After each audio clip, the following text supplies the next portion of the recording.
Okay, call this meeting to order. This is a meeting by the Perry County Memorial Hospital Board and Administration Team and the Perry County Commissioners and Council. And just to make sure everybody knows who everybody is, we'll start down with Kelly, let everyone introduce yourself, then we'll start with Leonard's presentation. Kelly Harding, Perry County Council. Brad Hart, Perry County Council. David Agent, Perry County Council. Gail Garner, Perry County Council. Corey Philly, Perry County Council. Paul Brockman, Perry County Council. Randy Cole, Perry County Commissioner. Nick Harley, COO, PCMH. John Schitsius, board member. Eric Barton, board member. Jamie Land, board member. Rita Mahoney, board member. I'm Jared Stinson. I'm the CEO of PCMH. Randy Russell, CFO of the hospital. Casey Stutzman, I'm the marketing manager here. Kayla Neuhausen, CNO at PCMH.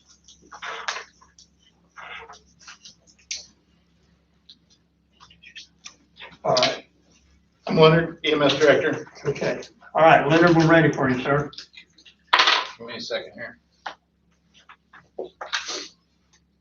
And by the way, the only item on this agenda is EMS only. Okay. All right, go ahead, Leonard, sorry.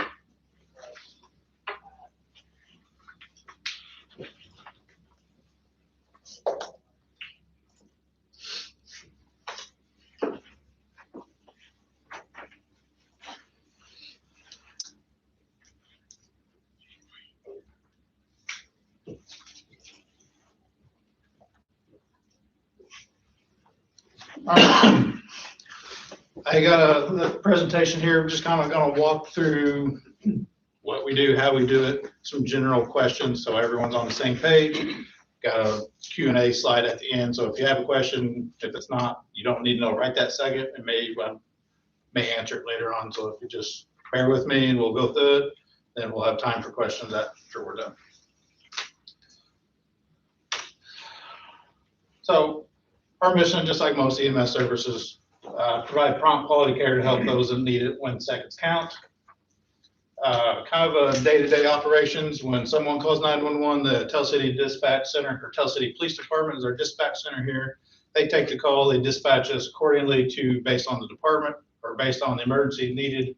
They use a radio system. We have radios in the trucks. We have multiple radios, base station radios.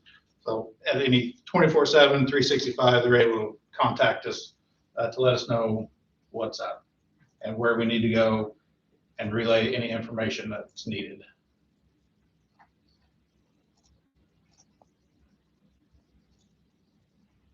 Sorry. A little bit about the crews that's coming to help you when you call 911. Our staff is made up of EMTs, advanced EMTs, paramedics, and a couple critical care paramedics, but that's not really, it's outside really the scope of Indiana. But a little bit of information about the EMTs and the different levels of care. EMTs will be able to manage our patients during the emergency, provide that essential life-saving care right off the bat. Our advanced EMTs have a little bit more education, a little bit more training, a little bit higher skill set to offer a few medication administrations and some fluids. Paramedics provide the comprehensive care for all of our critically ill or injured patients. A lot of the things we do, not just as a paramedic, but EMS in general, is a lot of the same things that are done initially in the emergency room. So we're bringing the emergency room to you in a lot of cases. Over here on the right have numbers for the number of staff members that we have currently. The PRN, EMTs, and the paramedics there's got a parenthesis around those. We're in the hiring process of one PRN of each of those. They've accepted the position, but we're still getting through the orientation phase. I wanted to make sure that we include those. Just a quick little snapshot of all the people. Not all the people, but these were the group of us that were at our last staff meeting.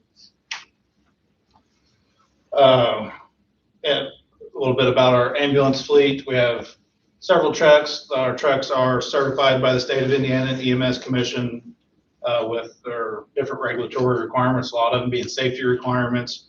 They do require us to carry certain supplies, equipment, medications. Those are recertified with the state biannually. We have as part of the hire process, we do have an in-house training for new hires as far as operating these ambulances, make sure we're operating them according to state law. We have a maintenance schedules. Obviously, if there's something, we take and get it checked. Jason Lenny has been doing a lot of our work. Also, OVT, Ohio Valley Towing, does some of our work as well. We have monthly PMs checked on every truck. When they're ready for service, we take them, get them oil change, lube, filter, all the things, tire inspections, brakes, all the wearable components to make sure they're safe for us to be on the road.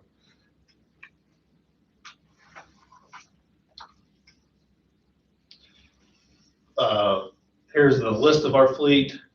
This is the original sheet from when we were done the original presentation. Wanted to include it just to show at that time we were down to 2 trucks due to maintenance, and one of them was due for PM at that time. We've since got them fixed and back in working order for today. As of yesterday, here's what we have. We have 4 trucks in service. There's 2 here at the South Station, 2 at the North Station, which is our typical arrangement. We have 1 crew on each station, so there's a primary truck and then a backup truck at each station for whatever. If we have an abundance of calls come in, we have the availability to have a second truck at the station. The bottom, down there at the very bottom where it has the question marks, that's the newest truck that was just released to us, just got back 2 weeks ago from the detail shop or the decal shop, getting the stripes and everything put on. It's currently waiting to get radios and communication equipment installed on it. As soon as it is installed, we'll have it ready to go in service. It's already got the state certification. Just waiting to get it back from comms where we can stock it with our supplies and equipment and put it in service. The Medic 2 there, it's got the line crossed through it. That's the oldest of the fleet. That was what most people refer to as a 4-wheel drive truck. It's been decommissioned. We took it out of service June, I think, or summertime of 2024 when we put the last newest truck in service, the first truck that had the blue wrap on it. It went out of service at that time. The Medic 5 is the truck I've been communicating with about having a bad engine, trying to get it repowered, waiting to get some quotes to possibly get a new engine and transmission placed in it. Just kind of waiting to hear back to get those quotes to pass along to see if that's something that we're wanting to do.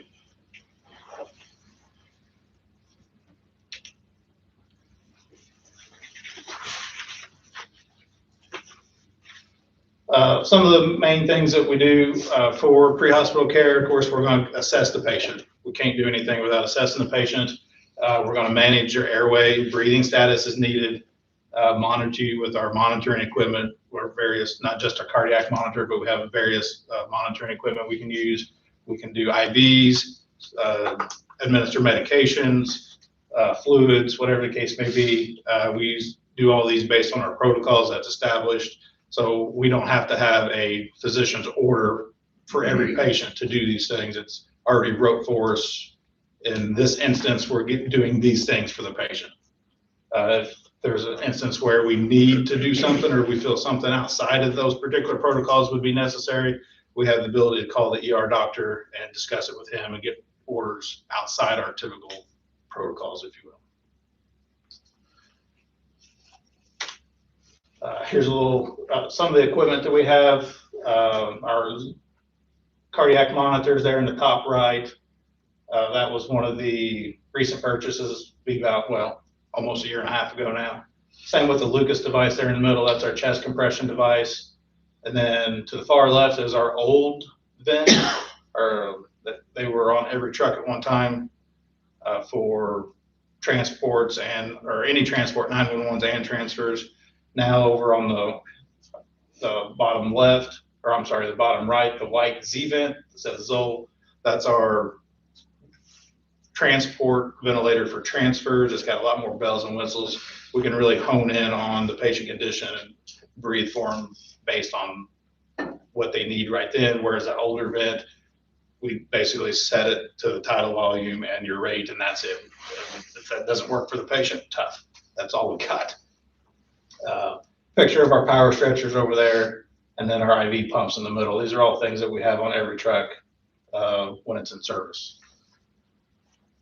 And all the equipment varies in age. So like the stretchers, they're getting to be 10 years old now. The pumps are getting a little bit aged.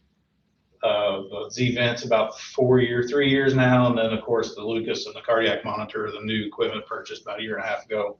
And the vent in the bottom left, I think it's pushing 15 years old. Nobody knows for sure when they were purchased. They were purchased that long ago.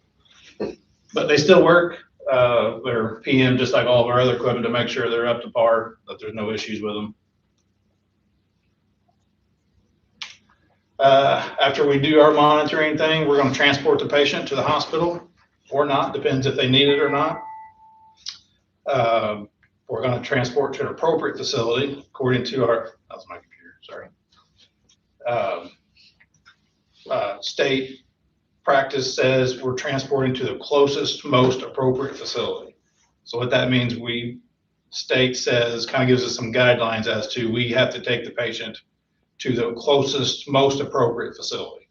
So a facility capable of caring for their needs at that moment. So obviously, if someone's having a heart attack, Perry County doesn't have a cath lab, we're going to a hospital that has a cath lab. Similar for trauma patients, we don't have trauma surgeons, we have to transport to a trauma center. So we're going out of town for those services that we don't have here. We're going to provide the care en route, a lot of the same stuff, again, that the ER is doing prior to our arrival at the ER. We're calling the destination facility to let them know we're on our way so that when we walk in the door with a trauma patient, they're ready for us. There's no delay in care, waiting for someone to get to us. Same with, even heart attacks or just general arrivals. If patient's not that sick, we're still calling to let them know we're on our way so the hospital can be ready for us. And then of course, we're doing a good handoff report to the nurses and the staff in the ER to make sure we're telling them all the important things that we did or didn't do and why we did or didn't do things based on the patient condition. So that way they know kind of the patient history in that moment. So after we transport, we do a documentation, the PCR. This is required for every patient contact we do. There are kind of some bullet points there, what it includes, basically what our assessment finds, what we did for them, why we did it, why we went to what facility we went to, and then any supporting documentation that we might have for that trip. Like for our transfers, we have to have a PCS, which is a physician certification statement. A face sheet has our patient demographics on it for our billing team to pull to get that bill to the correct payers. Again, this is for every patient contact we have, whether we transport or not. So if we do it, respond to you and you decide you don't want to go to the hospital by ambulance, we're still doing a patient care report.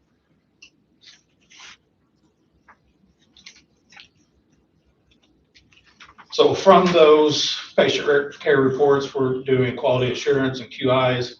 These bullet points here are some things that we have set up for QA and QI. In 2025, we QA'd 70% of our charts. 1,776 or 67. Hoping to bump that up a little bit this year just to make sure we're not missing any reasons that we're not being able to bill, or we want to make sure we have everything we need to get the most reimbursement possible. Like I said, these are just a few things, say a few things, it looks like a lot. But if we use medications, I'm checking to make sure that the right medication was used, that it was used appropriately, the right dose. 911, the 911 OOT for out of town. Anytime we take a patient directly to another hospital, we're checking to make sure that it was appropriate, that we have the right documentation, because sometimes insurance like to deny for going further than we needed to, that we bypassed the hospital that's capable. So making sure we're documenting why we went further than the closest facility. Any new employees that hire, they're on a 90-day probationary period. So any charts they do, they're automatically flagged for QA at that time until, that way to make sure they're including all the things we need to be able to submit to that billing team. Prolonged en route times, any reason there's a response or destination delay. Most of these, the QAs and QIs are done by me. And then if there's ever any issues, Send them to our medical director, and our medical director also has access to all these charts just the same, and he does read some of them. He reads 100% of anything that I send him, so if there's ever an issue, he's going to be involved. If we have a report of an instance where the patient wasn't adequately provided or anything in question, it automatically goes to the medical director for review. I still read it, but I send it ahead just to make sure that, if there's a problem, it's addressed timely.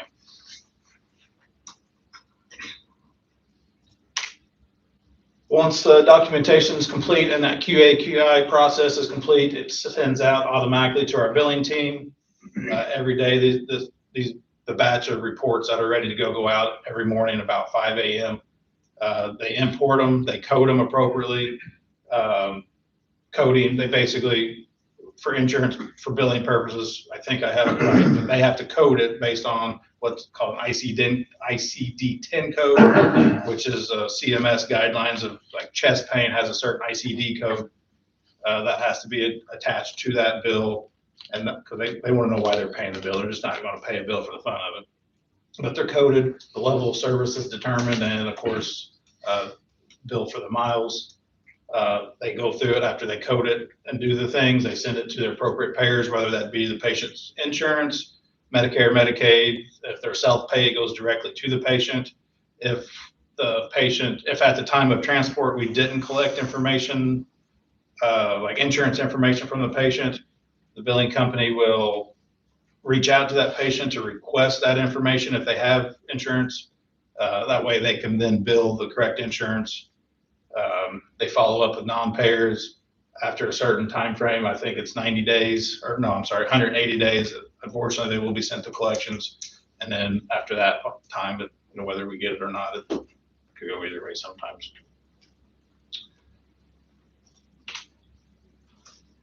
So some education and training for our staff.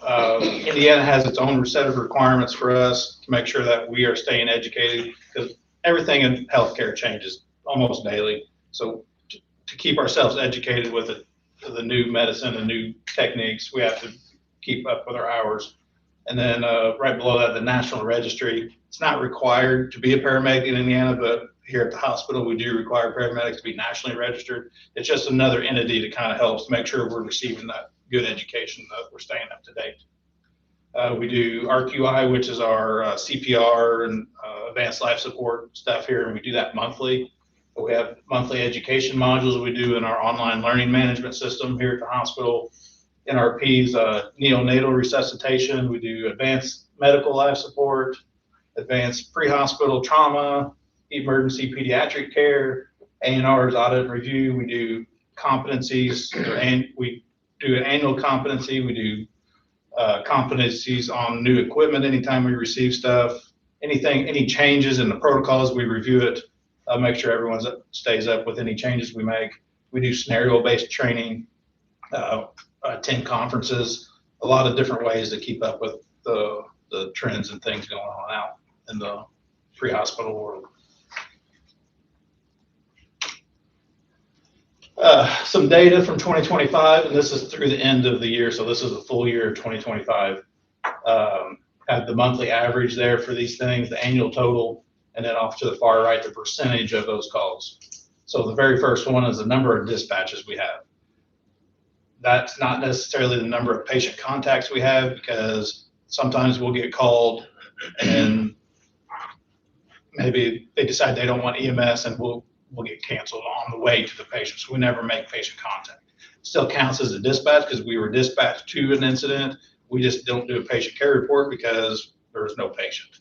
So the runs completed is the actual number of patient contacts we had in the year. And that's 86% of our dispatches. I'm not going to read every line of these to you, but if you have questions, I can answer it. But I do want to cover the out-of-town transfers. So 52 out-of-town transfers, just shy of 2 a day, and that's out of town. Like we're going from Perry County Memorial Hospital to another facility, not like another hospital outside of Perry County, not returned someone to Oakwood or Brickyard or their home here locally. These are transports out of Perry County. And that accounts for about 25% of our runs. And then I got it broke down ALS versus BLS. and then our percentage of 911s. So 25% was transfer, 72% is our 911s, and then you might think, where'd that other 3% go? My numbers are only as good as the data going in. So there's a 3% variability there somewhere there's a couple that weren't accounted for when I ran these statistics. Down at the very bottom, the out of town from scene, so a 911 call that we go directly to another hospital, 17% of the time. That's one of the things that gets audited to make sure we're documenting why we're going out of town. That way there's no question as why we might get denied. Broke it up, medical versus trauma, or treat non-transports, how often we're using a helicopter, have our average scene times there. So our average scene time to anywhere for the whole county is 10, not just shy of 11 minutes. And that's from the time we go en route to the time we get to the patient is 10.49 minutes. And you might think that sounds like a long time. Wait till the next slide, I'll kind of show you what I mean. But at the very bottom down there, I also broke down the shifts with only one ALS truck, which means one ALS truck means one paramedic and one EMT, and then the other truck was 2 EMTs. 15% seems like a lot, which it is, but it's a significant improvement from 2024. Can thank the hospital a little bit of that for investing in our employees. They've helped pay for some of our further education for our EMTs to go to school to become paramedics. There was 2 right after the first of the year that from EMT started working as a paramedic. Another one that started in early summer, late spring, somewhere in that time frame. So just even though the 15% looks high, in our first quarter alone was 35 days without 2 ALS trucks, but Q4 we were down to only 4 days. So about once a week average is what we've been averaging since Q3. Q3 we had 2, Q4 was 4. I think in January we had 1 day with only 1 ALS truck. So significant improvement there. And I like to think the hospital had a lot to do with that, just investing in that education.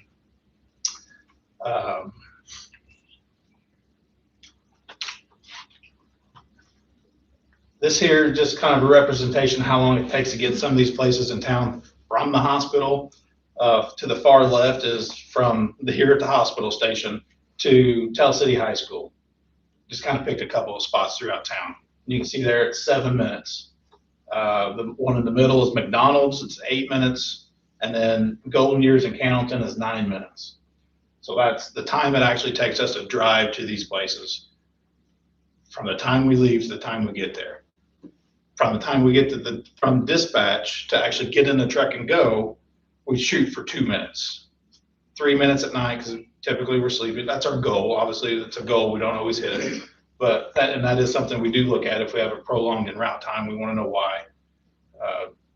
So that there kind of helps with why that 10, I mean, tell somebody 10 minutes, like, oh my God, that's forever. But it takes a while to drive places. It's even worse from the North Station, obviously, because we got to come into town. If we're going to St. Croix, Branchville, some of those outlying communities, it takes a significant amount of time. But our 10.49 is our average for all of our calls, all of our 911 calls countywide. Considering some of the longer transport or destinations out in the far line, I feel like 10 minutes is pretty good.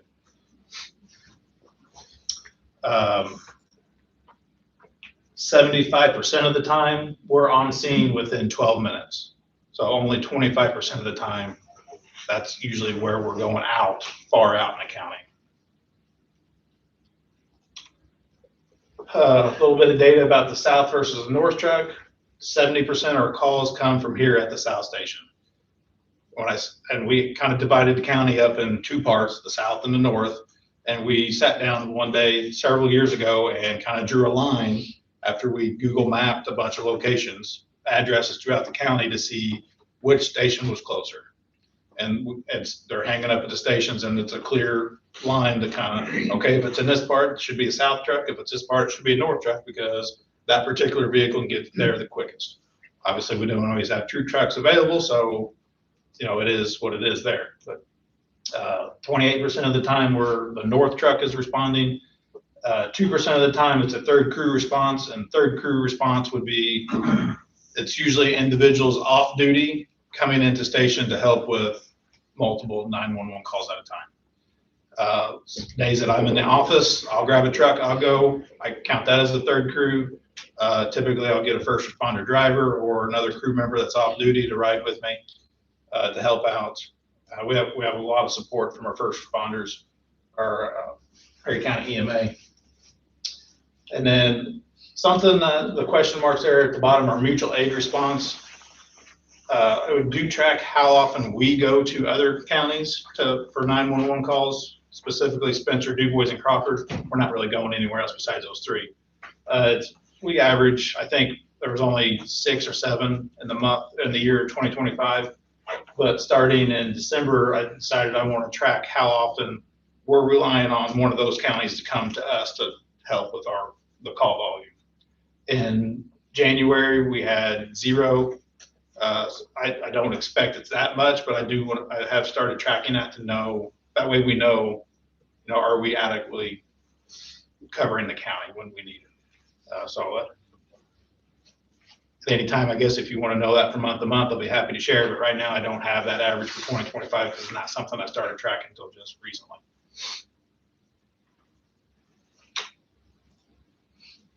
A little bit of types of calls here, 24 versus 25. Our treat non-transports are up a little bit. Not sure why. You can kind of see our breakdown between our BLS trips and our ALS trips. Highlighted down at the bottom, I have our revenues for all trips and the 911s versus transfers. And I highlighted because you can see a significant difference in 24 to 25. And I think that's due to our improved QA/QI system. We're catching these things that potentially could be denied before we get that denial, to make sure that we're trying to give the insurance people the least reasons they can deny it. So we're catching a lot more of those. And there to the far side, our revenue from 911s is 62% versus our revenue from our transfers is 35%. But if you remember back a couple slides, our transfers were only 25% of our volume. So even though it's a higher or lower volume, our revenue is higher because typically a lot of it is mileage. We're going further, so we're charging more mileage. But whatever assuming we have good documentation to justify why we need to get that patient to another facility, insurances are pretty good about reimbursing that cost.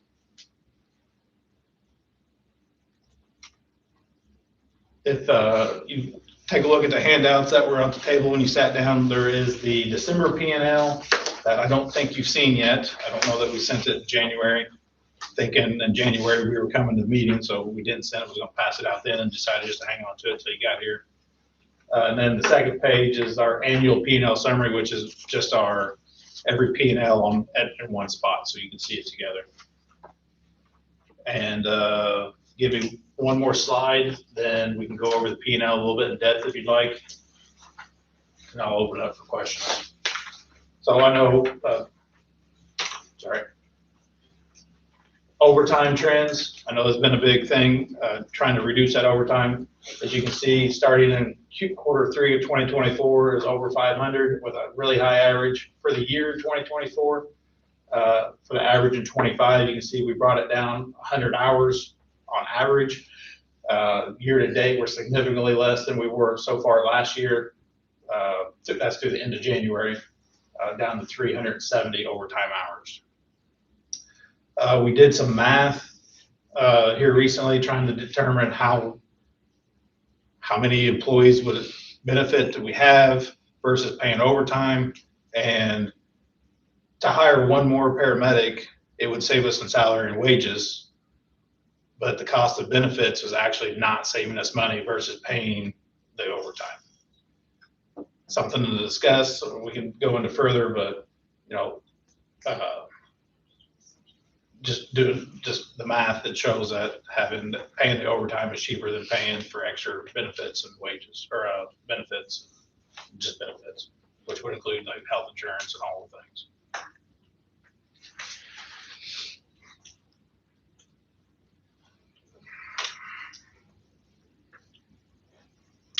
Questions? So you did that assessment of hiring another person will save when it comes to comparing it to overtime. How does that affect the pressure morale of the existing employees? Are they feeling rode hard and put away wet? I think there's definitely days, yes. Some days, I don't want to speak for everyone because everyone has a different opinion, I think. And I think if you ask me how I feel, if you ask me a day after we did 15 calls, I'm going to tell you I feel pretty doggone tired. But the days that we only do 3 or 4, I'm like, yeah, it's not so bad. So I haven't asked everyone recently how they feel about hiring someone else. I know we talked about it. We kind of pushed trying to reduce that overtime. And we just ran these numbers just in the last week, so haven't had a real chance to discuss it with the crew members yet. Are there folks that really like that overtime?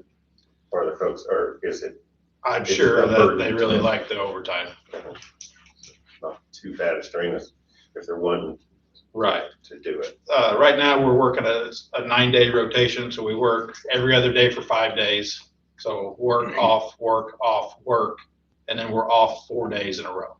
So those 5 days can get pretty exhausting, but then we have a longer time to recoup, basically a long weekend every week almost, to kind of get back, do the home life, spend time with the family, whatever, on the weekends.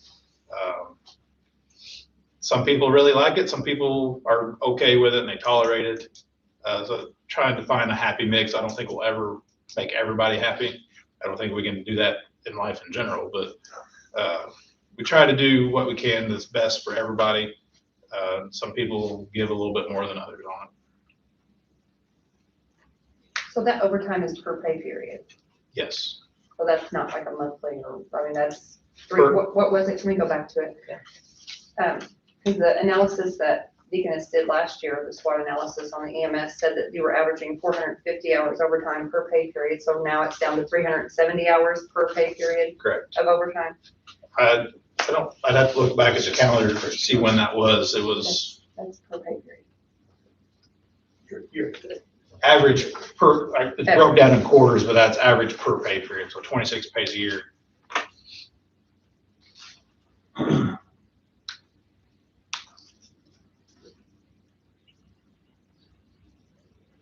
So The way just trying to manage the schedule, make sure that, use PRNs when we can. Obviously not scheduling extra overtime for our full-time employees if we don't have to.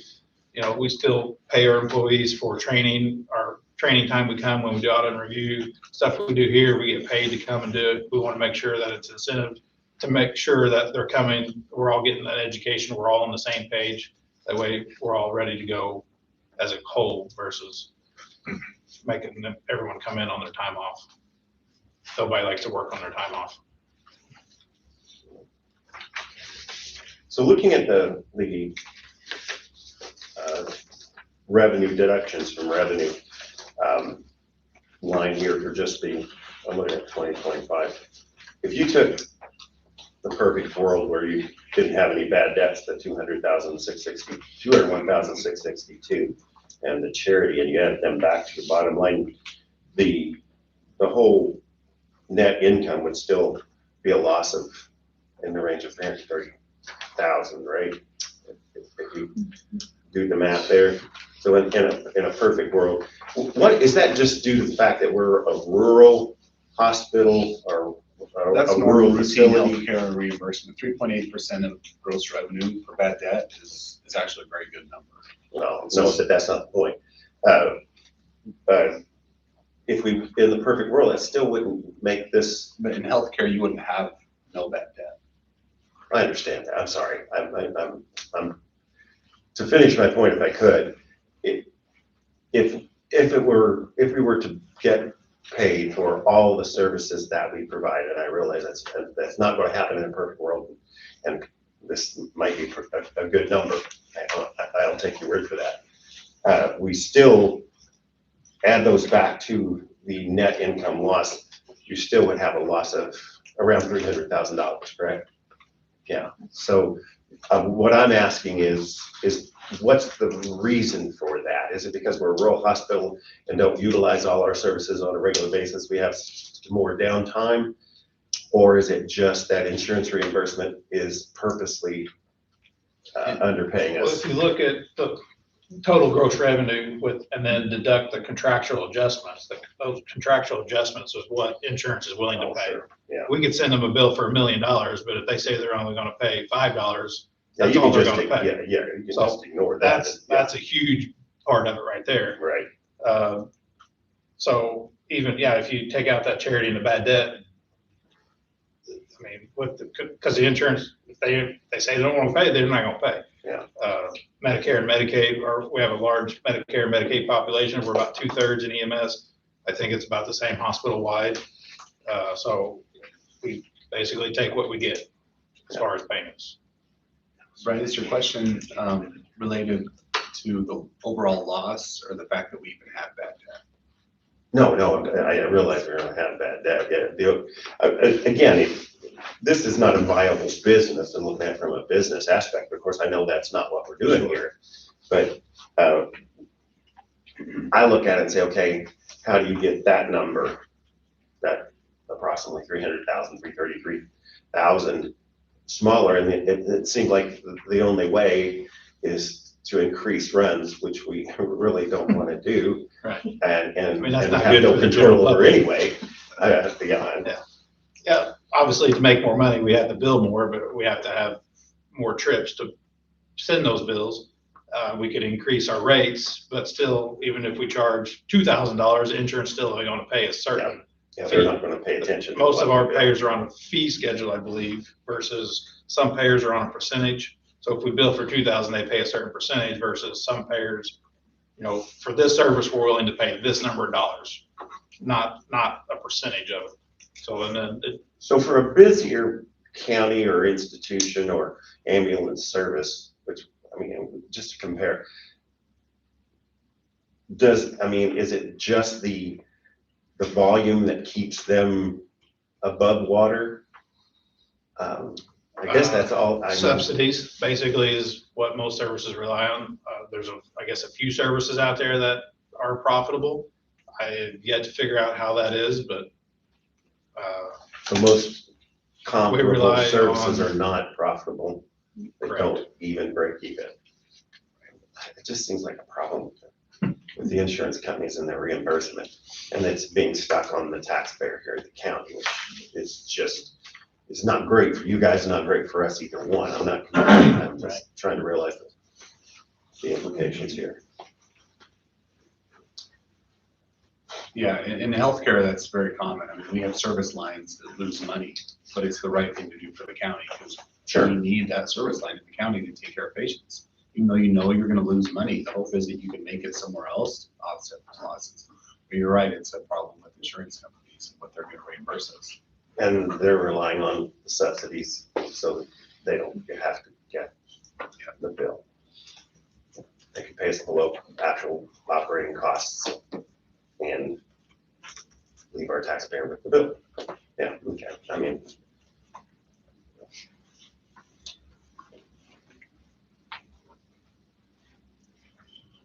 I've got a few questions to get started now that they got you warmed up. I'm gonna go back through the thing here, and my question is, you made mention you have 2 trucks at each station, correct. but I think we only have 4 employees generally, right? At any given shift, 2 for Correct. each truck. 2 crew members per crew, or So 2 how- persons per crew. 2 How would we utilize the second truck? Depending upon trying to get somebody to come in and drive it? Or how do we, because we have 2 trucks, we have 2 people there, everybody can't drive a truck. Correct. They have to have, We do rely sometimes on those off-duty members coming to get a truck for the high volume days. Also, we have an older fleet. We have a lot of maintenance issues. We have an issue, we have a truck, we can go right now.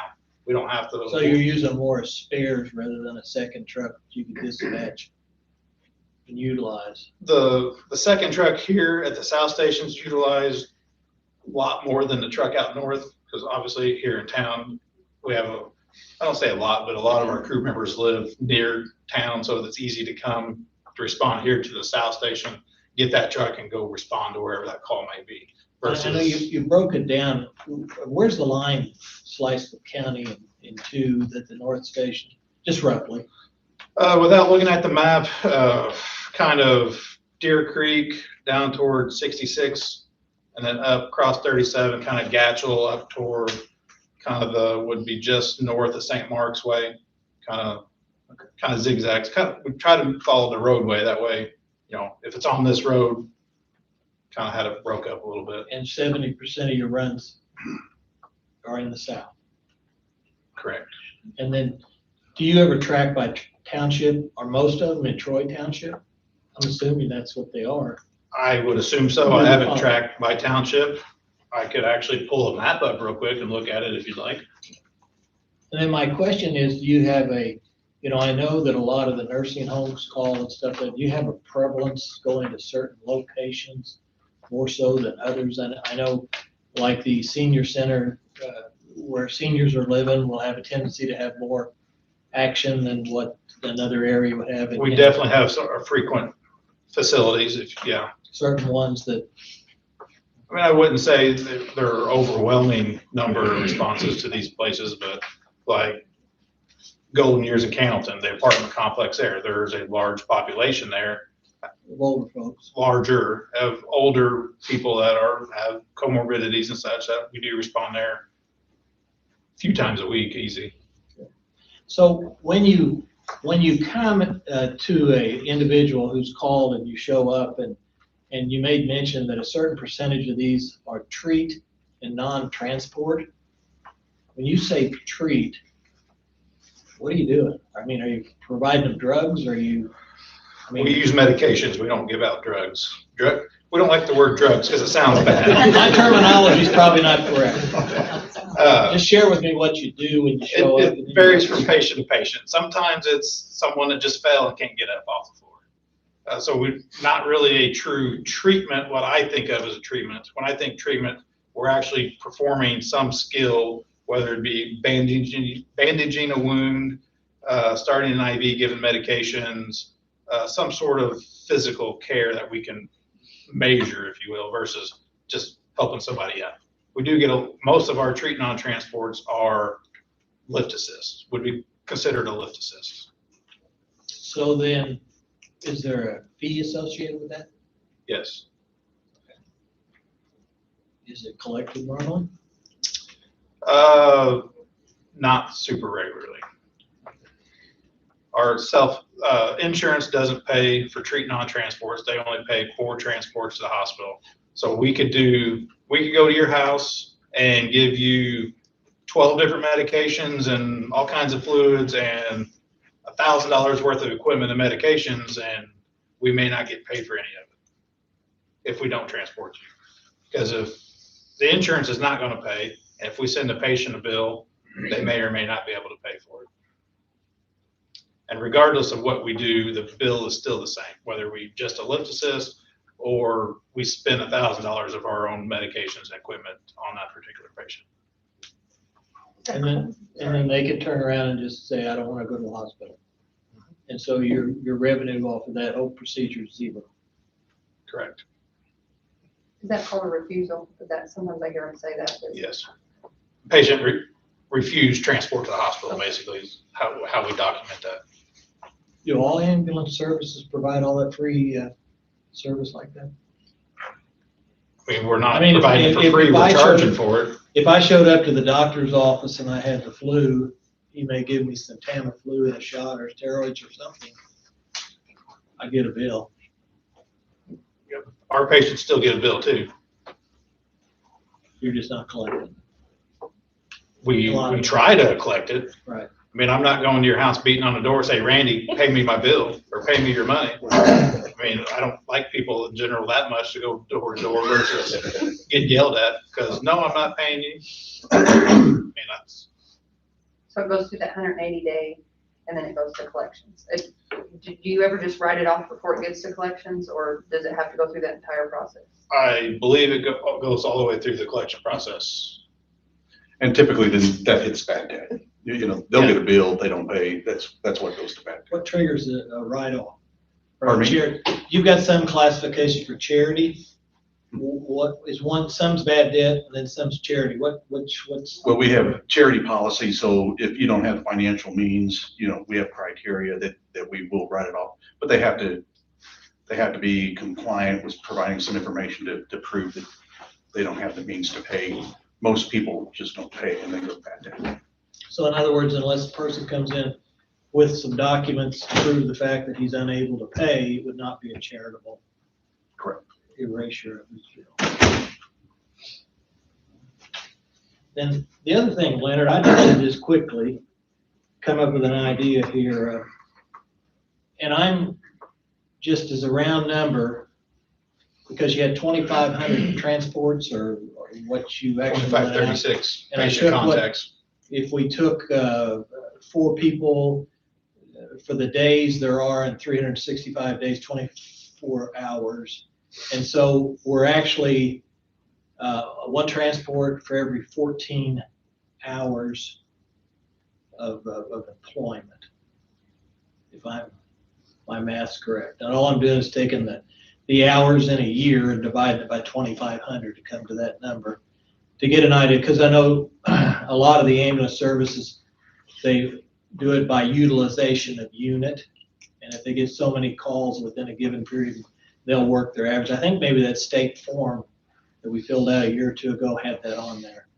How many, what's your average transport or activity? I remember filling it out. I don't remember the Period of specifics it asked. But, Off the top of my head, I'd have to go back and look.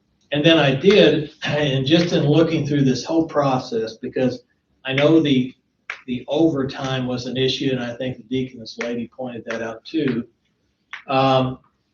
So I looked at different things and I read several blogs and that, and the consensus that I seem to find that if you're in a big city, trying to put you on a 24 or 48 hour shift about kills everybody, because they're constantly running.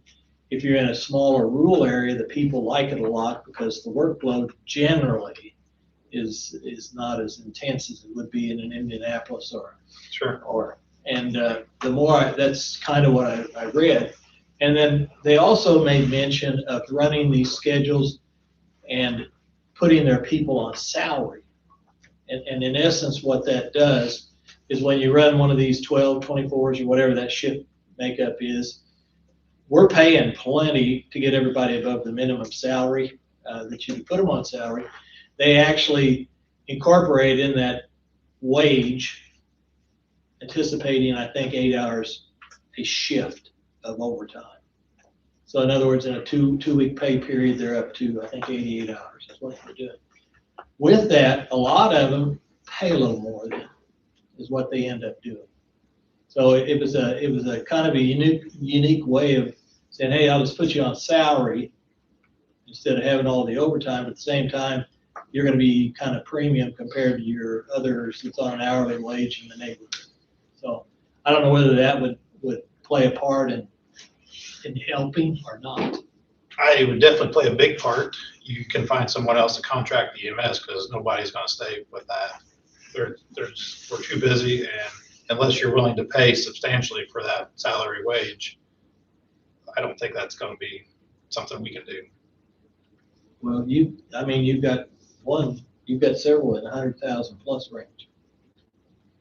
But are you willing to pay everyone that range to keep them here? I think if you have to pay them $100,000 salary each, then you probably shouldn't be salaried, because you're building in. I think that one breakdown was for 800 hours of overtime, and that was what you were currently on. Let's see if I can see that. 832 hours built in a year. Yeah, the current schedule is 832 hours overtime per shift. Correct. That's worth 1.4 FTE full-time equivalents, what that number is. But the biggest cost, and everybody knows, it's in the labor. Oh, yeah. So, when you do your preventive maintenance, like on these vehicles and that, do you have like a? Do you have any questions about this before I take it back down? Oh, okay. This is just a map of 2025 our call locations. And obviously you can see the majority of them are in Tell City Council, Troy area. Trying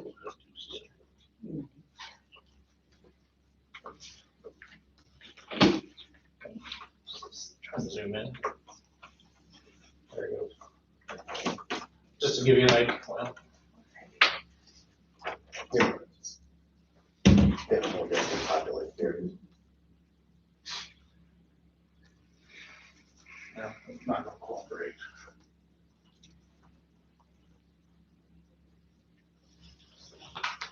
I think you got the picture though, right? That's where all the population is in the county. Right, yeah, more people, more calls. Leonard, can you tell me who can drive a truck? Like, who's eligible to drive a truck? If you say you're gonna call someone, you say first responder, can it be anyone? That's, or what's the qualification? Obviously, employees are qualified to drive. We try to keep it as an employee, that way for insurance reasons, or if someone drives that's not an employee. As an employee, we have the background check, driving record, or we've been checked off by the insurance company to make sure that we're eligible, that they're gonna insure us, basically. So the kind of the, it's not really a policy, but unless it's gonna be detrimental to the patient care, we try to have a crew member, an EMS crew member drive the ambulance. I just know you had mentioned first responders, so I didn't know if there are first responders who are not actually employees, but they do jump in sometimes. Yes. So they don't have to be an EMT or, No, to work as an EMS provider, you have to be an EMT or advanced or paramedic in Indiana. But typically when a first responder is riding with us, like if I'm working, I am the patient care provider.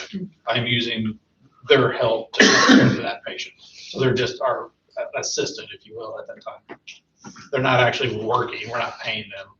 They're just an extra set of hands. I keep saying they, it sounds very derogatory, but I don't mean, they're great help. Everyone that helps us are super great. We're super thankful to have them. It doesn't require CDL or anything like that. So in other words, the first responders are capable of driving an ambulance, right? Yes. If we need someone to drive, yes, our first responders can drive.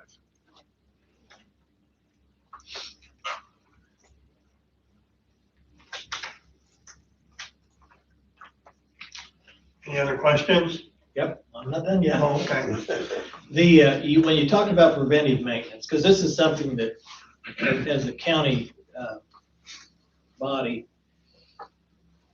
do you have a certain mechanic, a software program or whatever, as these vehicles come in, they get serviced, wears reported, work's done on them, something that tracks that, so you can identify, it's in our case, and I'll take you back to an example. We bought the new ambulance in '24 from a vendor in Tennessee, and then we heard just kind of through the grapevine that there was problems with it.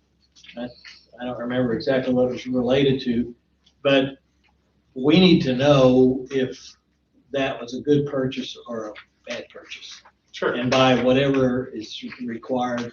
And so do you have like a software, a book or something that tracks these? And I don't know whether anybody did it before you, or just so we understand wear points, things that are fatiguing on each one of them that are going to be needed to be. American Hospital Association publishes a book every 3 years, 5 years about useful life of assets. So that's Yeah, but that usually wouldn't be what we unique to us.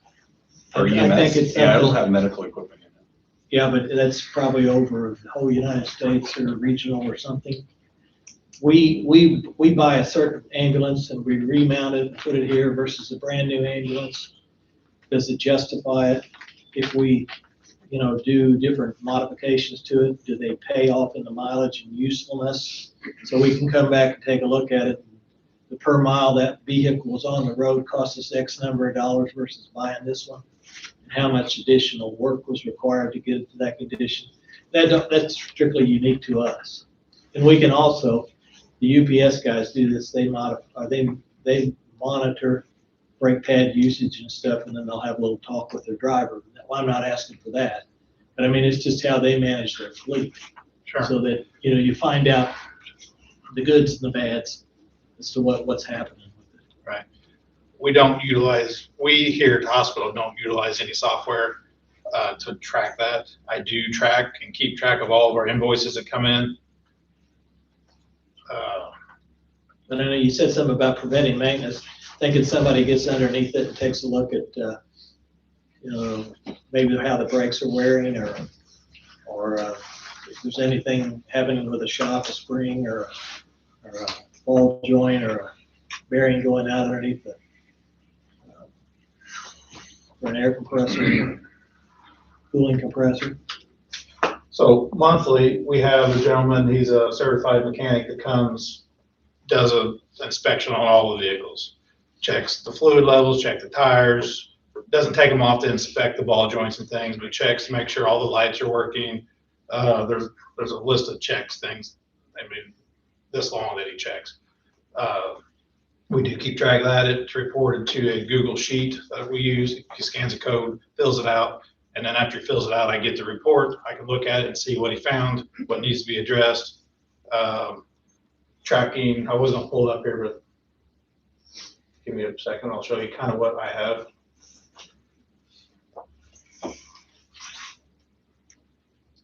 So here, maintenance invoices for every truck. I keep track of everything that comes in. Every invoice we get, anything we've done on any of the trucks, I can pull it up, look at it, see what it was done, when it was done. This particular one was a tire repair.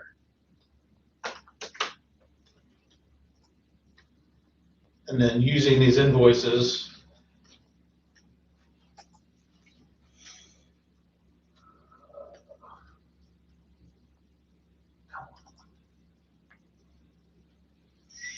let me find it. I have a spreadsheet where I compile all the things. I swear it's here somewhere. Oh, right here.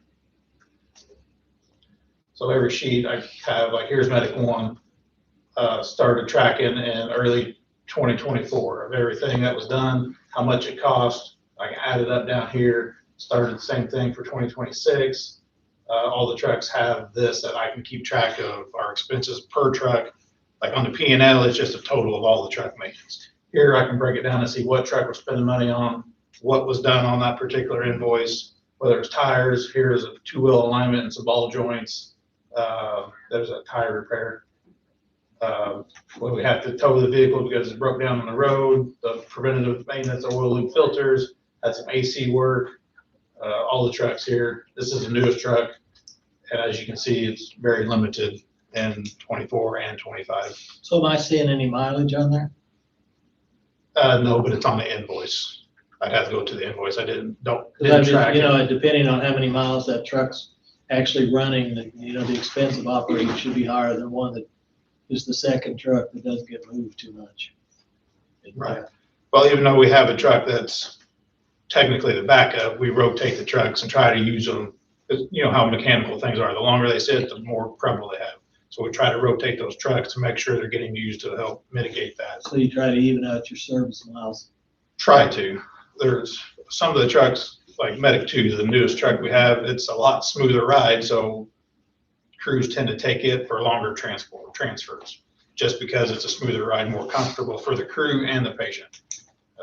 You know, shocks are newer, everything's just newer and it rides better. So versus the oldest truck, I think either Medic 1 or 3, it's getting to be a pretty rough ride anymore. So when people go out of town, they tend to grab the newer, more comfortable truck. But to see the actual mileage, I didn't put it on the spreadsheet. I'd have to go to the actual invoice and look at it, what the miles was when that work was performed. The one that you decommissioned, the 1997, I think is what it was. It had back when we first got the list of the current status, you know, with the mileage and everything. I think in 23, it was in September 23, we got one, then we just got another one. I noticed it had like 130,000 miles, and it's a 4-wheel drive truck, right? So rougher ride, people don't like it as much. But was there some other reason why it was pulled out when it has that low miles compared to some of these for 300 and something thousand? It wasn't getting used. we were spending more maintenance and PM on it than it was getting used. We just weren't using it because nobody liked it. Not only did it was uncomfortable to ride, it didn't have the setup for the power stretchers. So we had the old manual cot in there. Call us lazy if you want, but nobody wants to pick people up off the floor anymore when we have the And there's no way to capabilities get the of. rail. Say again? There's no way to get the new rail system. I don't somehow know for get that 100% taken because out. I didn't do that research, but I was told that it was such an older truck, wasn't compatible. That was what I was told, whether it's true or not, I'm not sure. Yeah. Because I didn't do that research. It's just like, okay, fine. I didn't know, I know that I had heard people say they had complaints because it was four-wheel drive and it was rougher, but I didn't know if that's really a legit thing or. I would have to look and see if it is true that it was so old that it couldn't be retrofitted with the power stretcher. I was just thinking maybe it had a lot of life left if it wasn't anything significant. You know, it seems like the mileage was so low that, Right. that if there was something we could do to get it back in the rotation, because it's a lot, 130,000 miles is a lot less than 339. Oh, yeah, So, for sure. I mean, even in the interim until we get this whole fleet replaced. And that brings me to another thing with the four-wheel drive. So the two newest ones that we got, the blue one and then the one that's coming into the fleet, that's still getting the radios, they're not four-wheel drive. Correct. And There. so, but they do have the automatic chain systems. We paid extra to have those. Are you utilizing those? Did you utilize that? I this wish I'd winter? known that. I would have told you not to spend the money. That, on the truck that we have now, they broke off within the first month. They hang down so low below the suspension, they're only about this far off the pavement. Anytime we go over a rough spot, have to drive in someone's driveway, they drag, and one of them got ripped off. We decided to take both of them off that truck. And we should have known that because we could have went back to the vendor. Sure. I If didn't they know don't- that it was, I thought it just come on the truck. I didn't realize it was No, extra. no, they were pricey, but what it was, it allowed you to pack your chains so that in the wintertime you had them with you. Right. And eventually got we got so many hills in and around here, get you out of a jam. And that was the purpose of them. But if they weren't functioning, we should have addressed that with the vendor. They work, but they're just such a terrain that the housing of that unit, by the time it's below the suspension, it's, really close to the ground. We ran up on the curb one time and that curb sticks up higher than the bottom of that housing. So, obviously we don't try to run up on curves, but some people's driveways are narrow. We're off the side of the road stuff. One of them got caught on something and it ripped off. And the next time it was at Jason's, we asked him to remove it so it didn't get ripped off and tear anything up in the process. The new one's got them on it. Yeah, and we kind of thought we'd probably have to take them off too before shore something up. I didn't know they were paid for or paid extra for. They are. Need a set for your truck? I think the county's about to have a set available. I would, whatever it is, we need to find the vendor down there and see if there's a fix for them or something could be done, because we do have we're hilly up and down, but I mean, Tennessee is also Sure. where they're based at, so One of the fire departments uses it. there may be I something. think so. I mean, I know Anderson has some on some of their vehicles. Right. I guess maybe one of So the do you fire think we need to departments- get four-wheel drive trucks then, if we're not gonna use the automatic chains, so that if there is a problem and we have a big snow or we have, some kind of issue, I mean, what are you gonna do? I don't know. I mean, do you think going forward, when we look at future purchases, we should be looking at four-wheel drive trucks? I know they were ride record. Right. So, With the last What do you snow recommend? earlier last month now, there was a couple times, I mean, obviously we weren't getting off the road in the snow. We had to make sure we stayed on the pavement. I don't believe we had any major issues. The crew back there may be like, he's a liar. Not that I'm aware of, any major issues where we had to get the tow truck and drag us out of the ditch or anything. There's obviously some driveways we couldn't drive up because of the snow, they weren't plowed. But, I mean, 6 inches of snow with sleet, we're not, even with four-wheel drive, we weren't getting around in that. I mean, my truck, I had trouble with four-wheel drive after we had the sleet. After we had the snow, then the more sleet, it's gonna be difficult no matter what vehicle we have. I just didn't know what you would recommend if if you don't wanna have the vehicle with the chains. You just want two-wheel drive ambulances or do we need a couple four-wheel drive ambulances? in the I'd have to future do some- rotation here. Thinking on that and weigh out some pros and cons versus usage and costs. Obviously, would only need them a couple months out of the year. Our actual responses during this last snow was actually way down from what I expected it to be. The day that it hit Saturday, I think it was Saturday, midday, and then the Sunday, you had very minimal 911 calls during that time. Everyone pretty well stayed in. We had a lot of slip and falls after the snow finally let up. People were starting to get out. But as far as getting around, we didn't have any major issues this time. I think the four-wheel drive would be about like the one sitting at the armory. Most people wouldn't want to use it in a normal day. Well, I didn't know, it's 2026. Are they better than the 1997? Are they, maybe they're a little more comfortable now. I don't know. Do you hear anything from other agencies about that? Or I have haven't. they came a long I can way? look into it for sure. Well, I can appreciate the job that you guys do. But as long as you're in a business where you get to let people tell you what they're going to give you, it's never going to make money. And Perry County has a unique set of circumstances with the, rural roads and everything. But until we get legislation that will help control what the insurance companies will have to pay, I don't think we're always going to have this kind of discussion. And very little until we just have to add on more costs to the people in this county. It's going to be tough. I do want to mention also that we did in 2024 try to pass an edit modification that would have brought in an additional almost $500,000 to EMS particularly, but there was a lot of opposition. It did not go through. We tried, so we are definitely doing things to try to increase the funding. It was unfortunate because it would have taken care of increased funding for our jail, our EMS, and our dispatch, and that's very much needed, and it should have been a priority, but it didn't happen. So, but I don't want anyone to think that we are not trying to find ways to come up with more money for this type thing. Yeah, and the segue here is you look at I'm sure everyone had a chance to review the proposed contract. What the hospital's proposing is to shoulder more of that financial burden for the service, but to also give us some agility with decision-making when it comes to capital equipment purchases, et cetera. So what we proposed here, and obviously I know we can't make any decisions in this working session, but I'd like to align on a framework that then could be motioned at a later time with the commissioners and the council. We proposed a $200,000, I'll call it all-inclusive. That's not how it's worded in the contract, but a fee to the county, and then the hospital will shoulder the operational costs to include the equipment, maintenance, et cetera.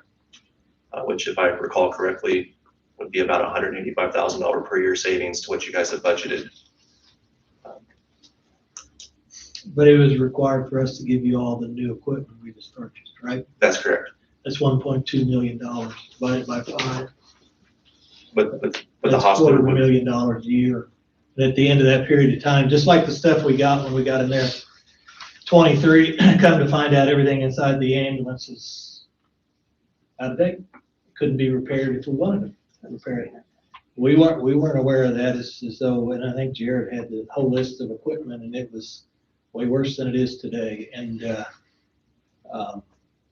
so we invested a lot of money. That deal would have been a good one for us had we not put all the new ambulance and all the equipment there, but you probably wouldn't have offered it either. But by the time we go through a 5-year period, we're going to be back to the point where we're going to be looking to replace all of that again. So the county's going to have to generate the money some fashion. Maybe we don't pay it out in ambulance services, but we're going to have to set it back, anticipating 5 years from now the replacement of all. right, unless the hospital were to replace it. Unless the hospital's going to buy it all. You see, after the 5-year period of time, it becomes a negotiation again. So what's going to happen? So, Right, I mean, I think obviously we're open to feedback on the proposal, but the intention would be to have, to really formalize PCMH as the provider of the ambulance service for Perry County. So if we need to discuss certain elements of the proposal, I think we're open to Randy, that. does that value, those assets benefit the county? Because they keep them? value of those assets? Well, by the time, it's just like the equipment, Leonard found a place, medical something somewhere, that bought the old stuff. And, we were getting 4,000, I think, now tell me if I'm wrong, Leonard, but I think they were gonna give us 4,000 on trade-in. And he found a place that gave us 38,000 for it.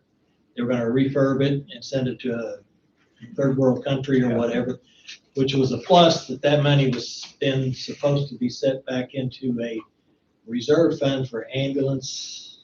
When the next time we need to buy an ambulance, buy the equipment or buy whatever we did. So it has a little value, but once it gets passed, and I think that stuff has an 8-year, am I right, Leonard, 8 years of Each serviceability? different equipment has different lifespans. Yeah. But, without looking. So I know like the Lucas devices, they have service and that's required with them and the replacement parts on them. I don't know if that's annually or every 2 years or whatever it is, but there is cost associated with that too. And then at some point, the service life is past what anybody will guarantee, so we have to get them out of there just for the liability purposes. So that becomes something we have to look at, when we sit there and look at today and you say, okay, we can do this substantially less than what we're doing right now, but we just made this major investment and we are going to have to take any excess money and set it back, because in 5 years from now, the hospital says, we really don't want to do that again. Then the county's going to sit here with equipment that's out of date. And then like getting a new ambulance, I spoke with one service that just got a 2023 delivered. And that's when they ordered it. And they just got it, I think, within the last month or so. So a lot of times you go for a new ambulance, you're out 2 years. I think we had this conversation, Jared, at one time. And you looked and it was about a 2-year period to get one, actually. Yeah, it's So not easy. all of those things go into the fact, and that's what we're doing now. We're planning and setting money back, because what we found, you did too when you came in here, is that it just hadn't been kept up as it should have been kept up. And so that took resources. Fortunately, we had some funding that came in through ARP and through tribal funds and opioid money, because county didn't have that money laying around. But we could utilize those, and that's what we utilized to buy a lot of this equipment. So Just so you know, the assets to us are meaningless. Like, there's no value to us to bring those assets on. Most of them are fully depreciated. They're not gonna have any book value anyway. But the value to us is that we can repair those in our meetings quickly, rather than having to go to the county and ask for money, and maybe we're gonna get it, maybe we don't. That's why we wanted the assets, so that we can repair them quickly and get those trucks on the road and the equipment they needed. That was the only benefit to us. So if we kept title to everything, you wouldn't be objectionable to that? I wouldn't. I mean, I don't see what the harm in that would be. That's something to consider, because that's one of the things we would want to, I guarantee you that, and you do too, keep them serviced, because, I mean, they Yeah, and simply. that's, we're here, the whole They have to purpose work. we're in this hospital is to take care of patients in this community, not just the county, but the surrounding counties as well, as we saw. And the last thing we want to do is make sure that we show up. We don't show up to somebody's home when a loved one's dying with a piece of equipment that was supposed to be placed out of service 6 months ago. We want to make sure, just like we have in the entire hospital, every piece of equipment we put into service goes through a biomedical review to make sure it's working and it's like it should. And we want to make sure we do that with EMS too, and then we're fixing that stuff right away.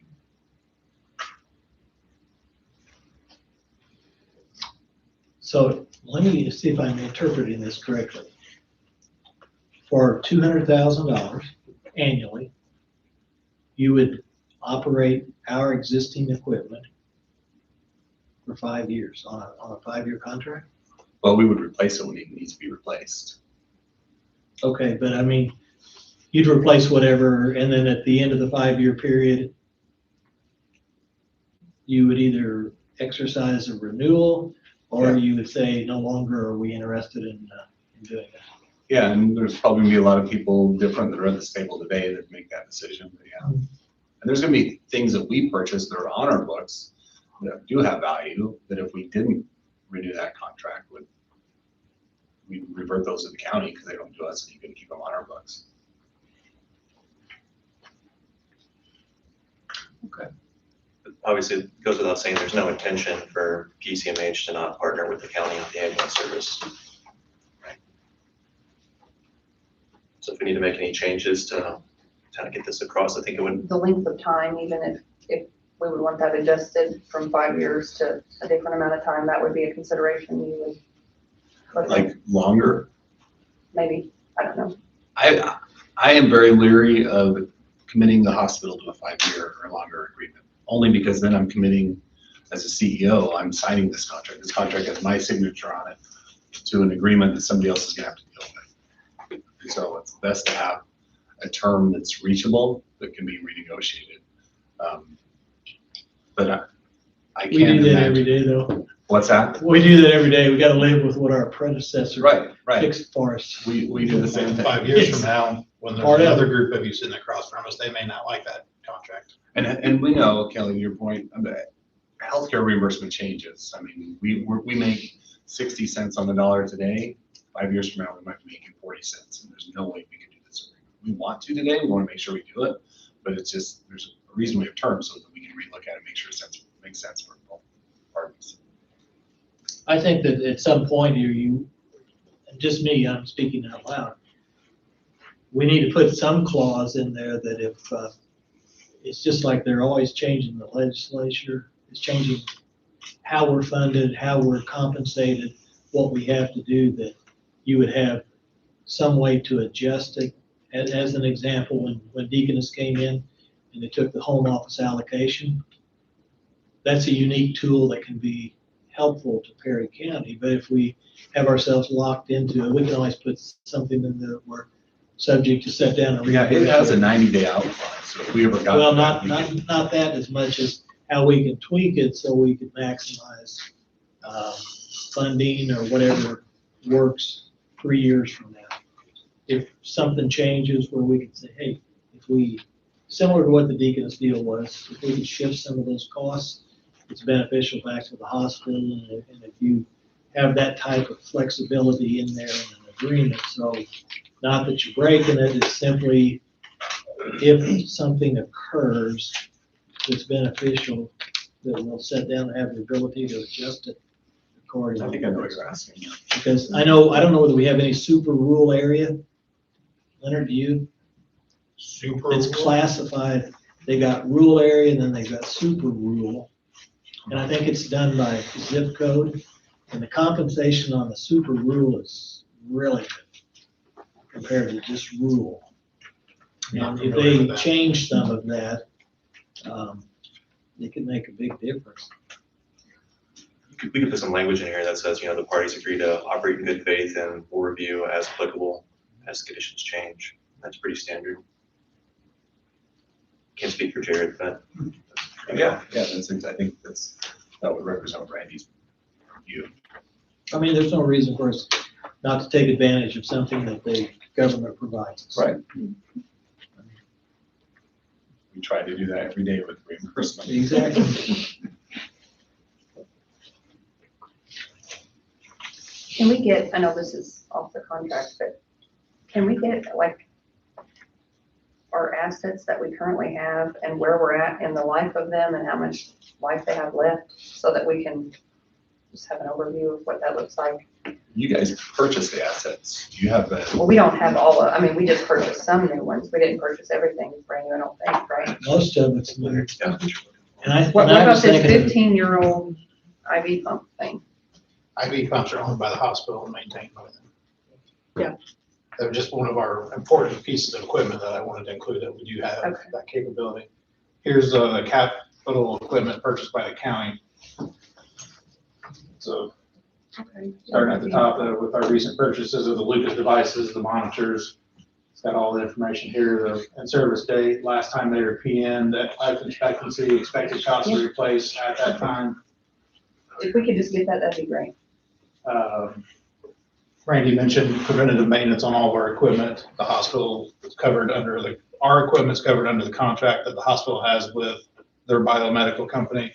The only thing that they don't service as part of that, that's not a cost to, that's not passed along to you, is the PM for the Furno products, which is the power stretchers.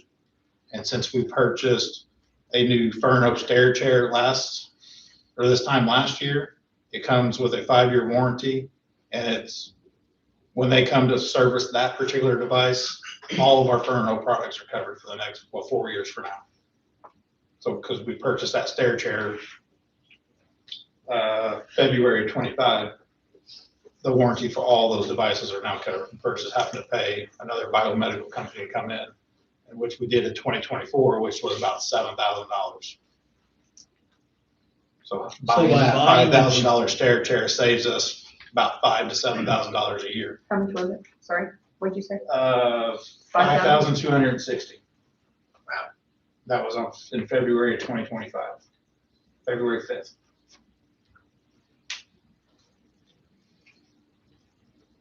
But a cot is what, 40 or 45,000?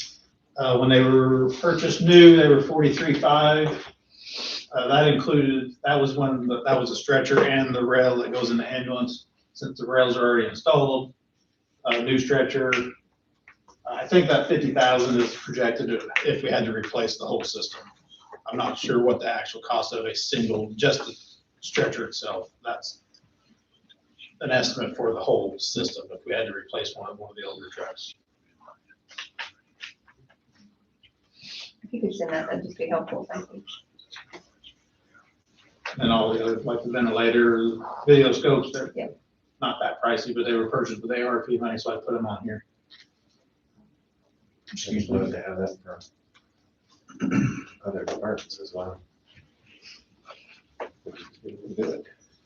So, sounds like the county would like to retain title, so that seems like a key, I'll call it outcome. But the hospital would like to have the ability to move with some agility and not have to go through the somewhat more lengthy acquisition cycle through the county.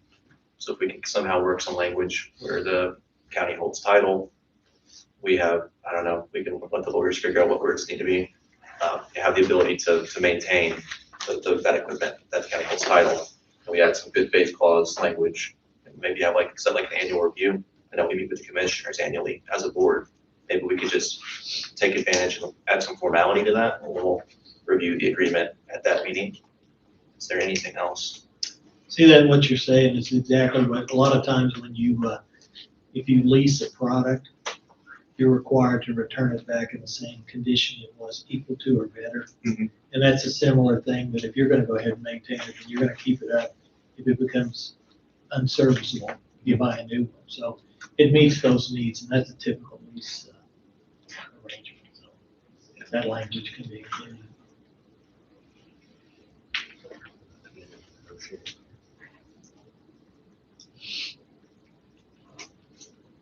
So, we have to do things in a public meeting. What I would like to do is get a couple outside of a quorum to meet with a couple from the hospital and try to iron out just kind of a framework, if that works for you, to make sure everybody is on the same page, and see if that takes us to someplace we're both comfortable with. And that would be 2 trucks at all times on the road. Yeah, we got that in there. It's in there. Yeah, two active trucks available for EMS services. 24/7, 365. I know that's really important, and it does, It is. I think it's important to the community as a community residents, obviously having the 2 hospitals, or the two trucks is key, but it also drives labor costs, right? So as you think about factoring like that service unit cost, when you take the hours and you divide it by the time, having those 2 trucks really scales the labor, but it's obviously critical that we continue to do that from a service outcome standpoint. But I think I'm personally okay with, trying to, I would like to have some timelines though, in terms of we want to establish a framework and have a goal to have a new contract that's amenable. Sometimes, what do you want to do? What do you, Maybe 30 days sounds great, Rita. I like that suggestion.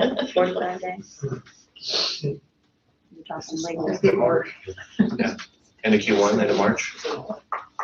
the end of March? Yeah, this, That gives us 6 weeks. So I think what we have to do first is come up, a smaller group meet, and kind of get some ideas, and then it's gonna have to be shared. And Right. give others the opportunity to share their thoughts you know, and then maybe get back together with whoever, you know, is on that smaller group and see where it takes us. But, If a joint commission between the county and the hospital, and then we come back with our recommendation. well, share it, I mean, whatever, you kind of get it hammered out to see if anybody's got a problem with it. And then if they have different ideas that they might want to include, then we'll collect those ideas, get together, go through it once again, and then see if we can get something to an acceptable finish. Makes sense to me, but I can only speak for myself, Yeah. obviously. We want to work together.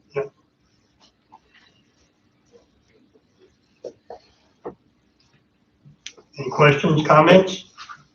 If not, I'll ask for a motion to adjourn the meeting. Moore? Okay, all those in favor say aye. All opposed? All right, thank you, folks. Hey, Lenny, send back ask this thing you have. Thank you. Oh, yeah. And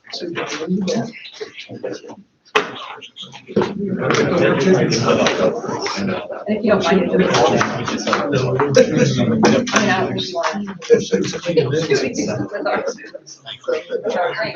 to. Good shape.